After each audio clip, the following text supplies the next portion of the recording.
What's it like to be a 747 pilot? Well, today you're about to find out. Pilot life. Coming up.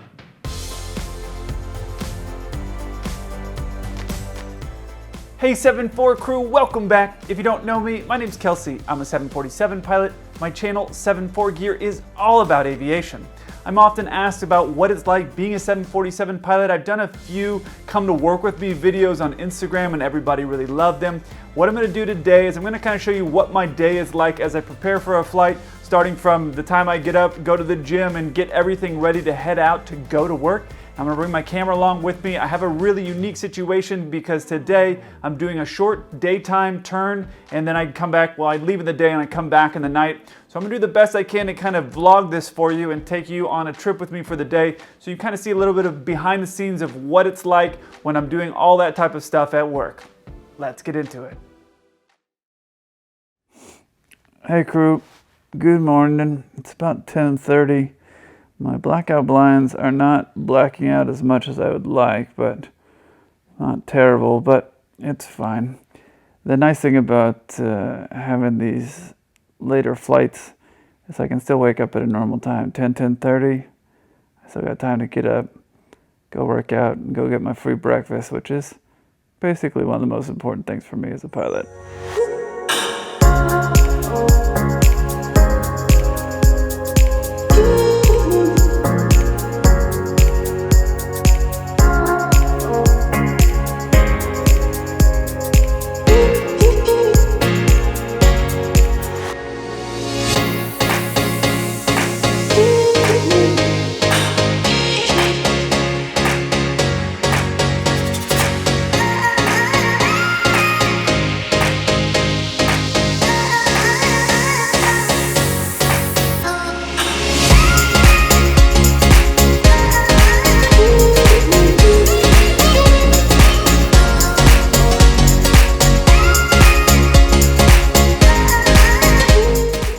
All right, run is complete.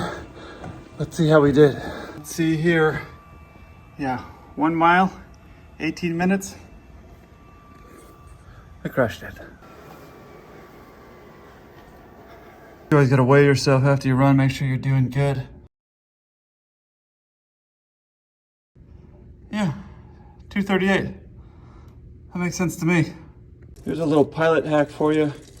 There's always free water in the gym. So usually it's important to go get free water. Stay hydrated while you're out there, especially when you're flying. Your body gets dehydrated really quick. So it's important to drink water before the flight. You get hydrated before you actually get on the plane and start flying because it takes a while for this all to get into your body and get processed and stored so that way you don't get dehydrated and get a headache while you're flying. At least that's my strategy. Well, jokes aside, I do like to get a good workout in, especially when I'm flying on the schedule that I am now, which means I'm flying on the afternoon and evenings. That gives me the morning to wake up whenever I feel like, which has basically been my favorite since I was 14, and then allows me to go get a free breakfast, which is what it's time for now. Now, the hotel I'm at does not have the normal lounge open. I guess the lady at the front desk said the occupancy isn't high enough to open up that breakfast area. I don't know, whatever that means. So they hooked us up with a deal at Starbucks. I'm gonna go show you what I get over there.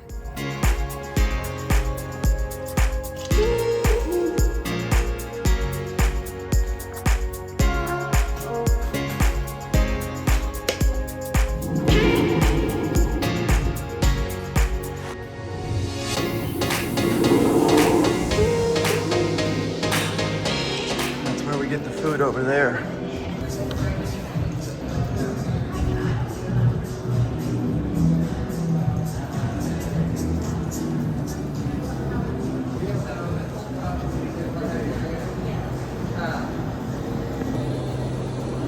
Hi ma'am, how you doing? Good, how are you? Good. What do I get for you? Could I get 2 oatmeals?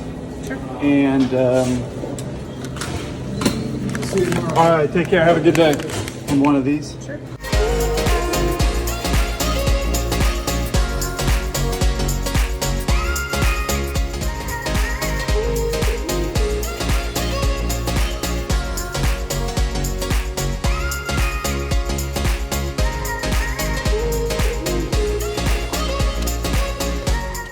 what I do with my oatmeal is I actually put in everything in it and then I close it and let it kind of cook, because it seems like when it does that, it makes everything soft. I know I'm like a child. I've been eating oatmeal since I was a kid. I still love it now. So I like to eat the oatmeal if there's oatmeal. That's kind of one of my breakfast choices. It's also pretty healthy. So we're about 4 hours from departure. One of the cool things about flying in the afternoon like I'm doing right now is that I can wake up, work out, go get some breakfast, and then grab a shower, and then I can look over the flight plan before we get a wake-up call. 3 hours before our departure time, our phone rings. You're gonna hear what it sounds like. It's like a nightmare when it happens in the middle of the night, but that's the call from the company to let us know, hey, it's time to get ready and start prepping for your flight. You know, from there you have 1 hour to get everything ready and be downstairs to meet up with the captain. I'm gonna eat my breakfast, grab a quick shower, and I'm gonna show you how I prepare for my flight. Now, typically during breakfast, if I'm not making a vlog, which I've never done before, but what I'm typically doing is usually listening to an audiobook if I got time to do that, or I'm replying to messages that people have sent me overnight, especially because sometimes I'm waking up at random hours. I like to wait until there's a time when the people who I'm texting are awake, especially in the US. To the commercial airline pilots and guys that fly international, I'll just text them whatever day or night, because we are religious about turning off our phone when it's time for us to go to sleep, putting it on do not disturb mode. But normal people, a lot of normal people, at 3 in the morning, their phone is not set like that. So I've texted friends at 3 in the morning and then they text me back like, why are you texting me at 3 in the morning? I'm like, why is your phone not on silent mode? That seems like an obvious thing, but that's something that I do, but that's not something that most people do. So usually during breakfast, I'll listen to an audiobook or text people, respond to people or emails, things like that. Then I'll grab my shower and I'll show you how I prepare for the flight.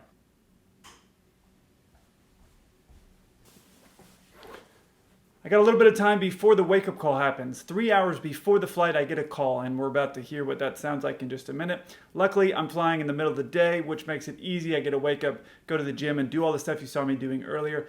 And this is kind of my favorite type of flying because I can do normal stuff, and I'm not jet-lagged. I don't have any issues on that stuff. And then it allows me the opportunity to do something like this and kind of take you along with me as I go to work. So now that I have a little bit of time, what I'm going to do is prep for my flight. I'm going to show you what we do. Now, my company provides this for me, allowing me to download everything that's in the flight plan. And so this is something that I don't pay for. It's something that they give us, but it shows us our route of flight. It obviously has a GPS, so it shows us exactly where we're going along our route of flight. So the first thing I do is I download this, take a look at it, look at the weather. See, the weather's up to the northeast there, so that shouldn't be a factor. And then I just review everything on the departure, leaving, and any of the stuff that's applicable for where we're going. The other thing that I do is I download the whole flight plan, and that shows me everything that's going to be going on there. The anticipated weather when we get there, the alternate airport, our backup airport in case that current planned airport, there's any issues. We have a backup airport that we go to. And this being an easy daytime flight, it shouldn't be really a big deal. But I'll check all that stuff, make sure everything in there looks good, make sure that there's not going to be any problems. I look over anything that's broken on the plane. I check to see what that impact is going to be on our flight. And so before I even get the call that it's time to show up and go to work, I already know roughly what's going to be going on, any possible problems, any threats, and then I have an idea of what we're going to do to mitigate and reduce that risk. I can't show you the flight plan and all the information on there that I do and look at, but one of the other things that I look at is under the names of each pilot, it shows when their last landing and when their last takeoff was. And the reason that's important is because you want to see who is going to be doing the landing and the takeoff. Now in this case, we're doing 2 legs and there's only 2 people. So I'm going to do either the first one or the second one.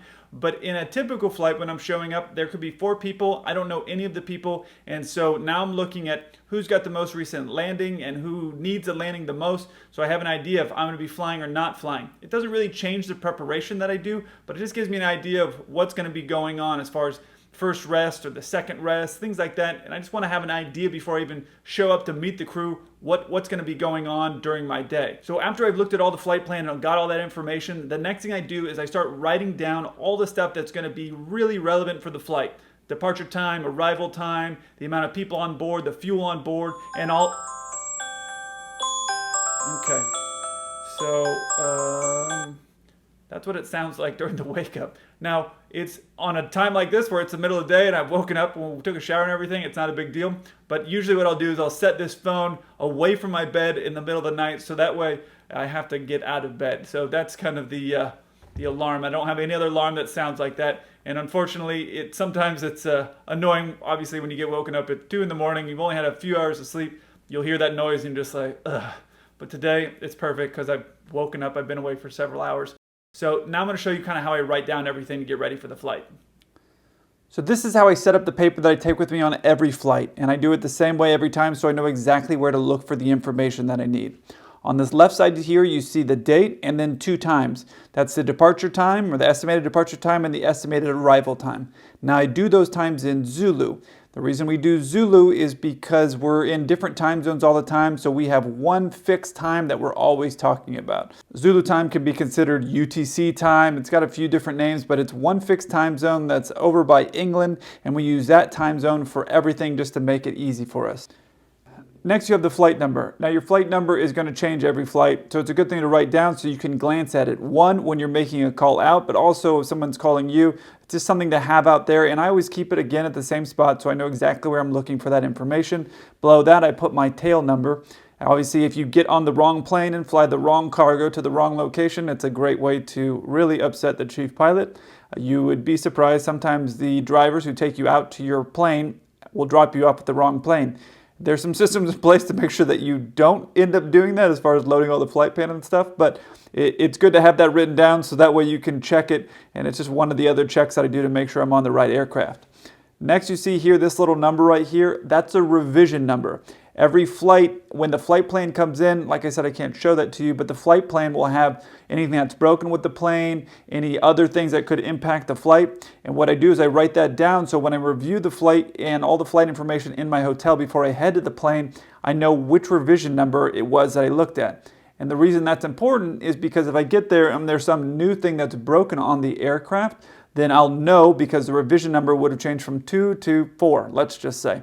So now it tells me, okay, so you've had a revision, which means I need to review the information and see what's changed. If I get to the plane and it says revision 2 on the top of the flight plan, well, then I know all the up-to-date information. I have it, I've reviewed it, so I already know what I'm getting into for the flight, for the weather, and all that stuff. Next, I put souls on board. SOB is not what you think it means. It means souls on board.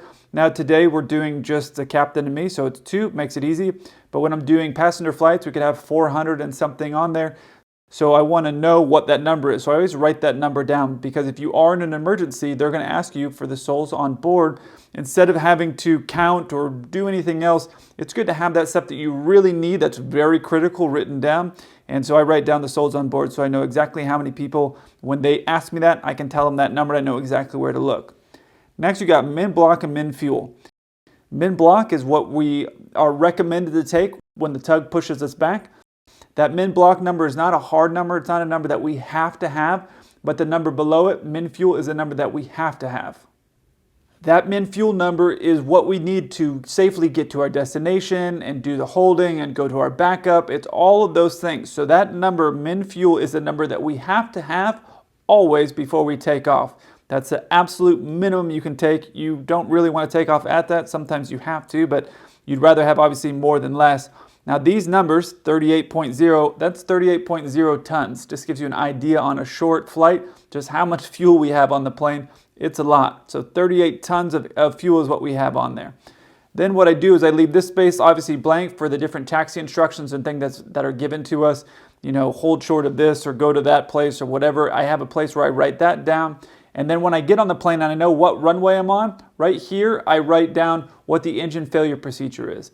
Now, in some airports, it might be simple. Fly straight, heading 260. Well, that's easy, so I'll just write 260. But every airport is different. Every runway could be different. And I write this number in the same spot every time, so that way, in the event I were to have an engine failure, I know exactly where I need to be going, because you don't want to be thinking, oh, wait, what is it? Blah, blah, blah. You want your brain to know, hey, exactly where to look for the information that's really critical in flight. So I always write it in the same spot. I do it for every training event. I do it for every time I fly. So I know exactly what I should be doing each time I go to have a flight. All right, crew, that's everything that I do as far as prepping before I actually leave my room. Now I'm gonna roll the dice today because we're doing a turn. I'm not taking my roller bag or anything like that with me. I'm just gonna take my camera. We're gonna go out and do some flying.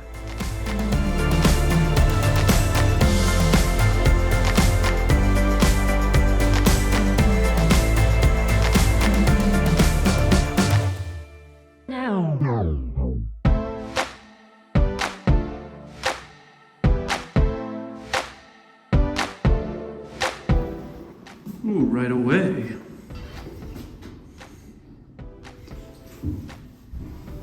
I got $10 because I got to tip the driver on the way in and the way out, so it's just part of being an airline pilot. So now I'm down here in the lobby waiting for the captain. I believe the car's outside to take us out there. But basically got down here, got all my stuff down here, and now we just wait for the captain to show up. And we head out to the car and head over to our operations area. Now, because of what's going on and the type of flying that I'm doing, I can't really show inside the operations area because I'm going to get in trouble for that. So there's going to be a car ride, and then you will see nothing, and then we'll be at the plane. But for now, just sit here in the lobby and people watch.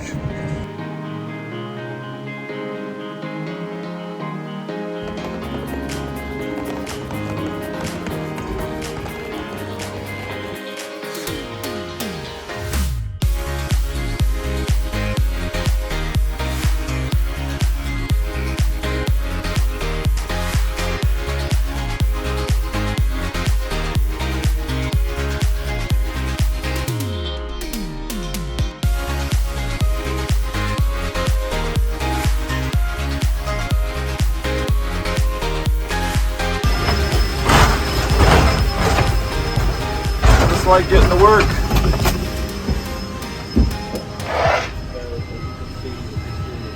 One of the most important things when you get to the plane is you get over here to the galley. This is an old passenger bird that got converted. So what that means is that it was a passenger plane, it got changed into a freighter, so the upper deck is still really big like this, and it's not, you know, a normal freighter. There's a lot less space up here. But the first thing you want to do when you get on the plane, or that I always do, especially when there's two people, is check the food, make sure the food's there, because I get grumpy if I don't eat. So these are all the different meals. They're gonna have sandwiches in there and some hot meals in there, and there's only gonna be one hot meal typically on a short day like this, and I'll probably eat that when I'm out in Newark. So typically when you're on a heavy crew or a three-man crew, then you have multiple guys, and the people in the back are the ones that set up all the coffee in the galley, and they do all that stuff. In this example today, it's just me and the captain flying. So I asked him if he wanted some coffee. He said, yeah. So I'm going to show you how we do the coffee on the plane.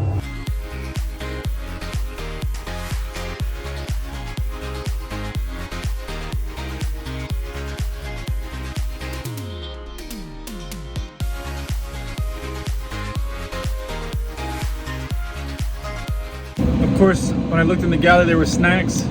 I've got a snack, I've been eating it. Now it's time to do some paperwork, and then we'll go check the main deck, and then we'll be on our way out to Newark.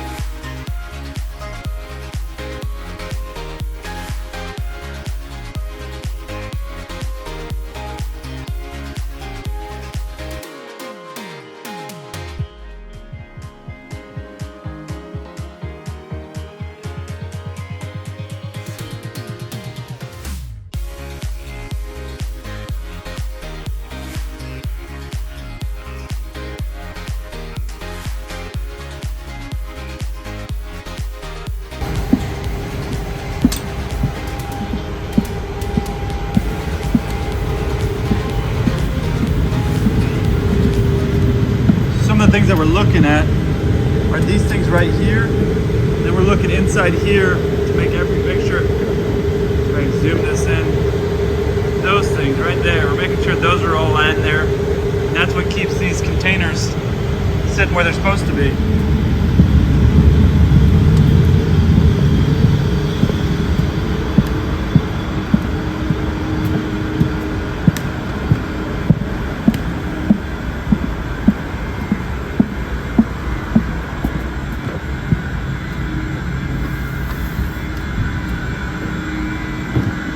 This thing right here, it's like a balance beam from when you were a kid. You can see you have to step up and walk across that little balance beam.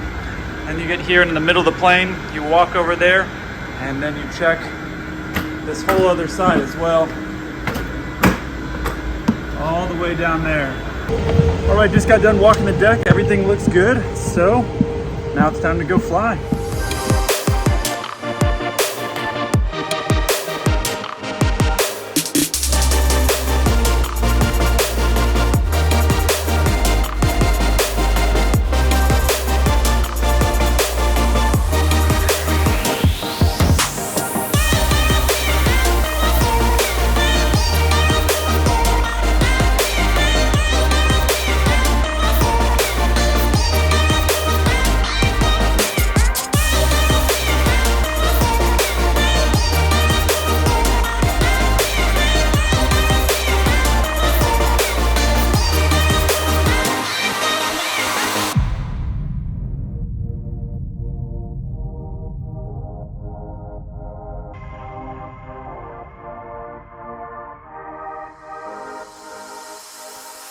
So we just got here to Newark. Short flight, it was like an hour, 20 minutes. About to do the walk around. I got my my green vest here. Do the quick walk around, and that's basically it. That's the whole day. We got a couple hours here on the ground. Then we head right on back to Louisville, and we're all done. Well, crew, we're out here on the flight deck. We're getting ready to make our way back out to Louisville. We've got about an hour to go till departure. I ate a bunch of food, like 4 bags of chips, a sandwich, pancake, 3 apples. I don't know how I'm not 400 pounds, but I ate all that stuff and loading up and verifying everything in here, and then we'll be on our way back.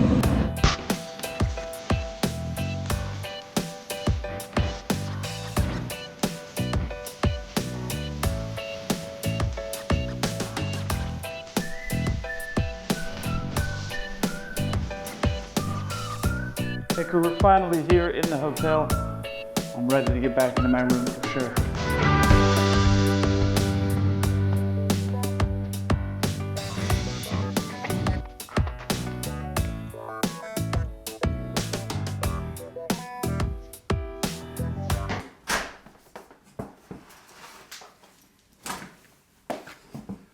Well, crew, thank you so much for coming along with me today. This was a very uncomfortable thing. I've never done a pilot vlog before, but I know a lot of you wanted to see what it was like as a day in the life of me flying a 747, even though it was domestic.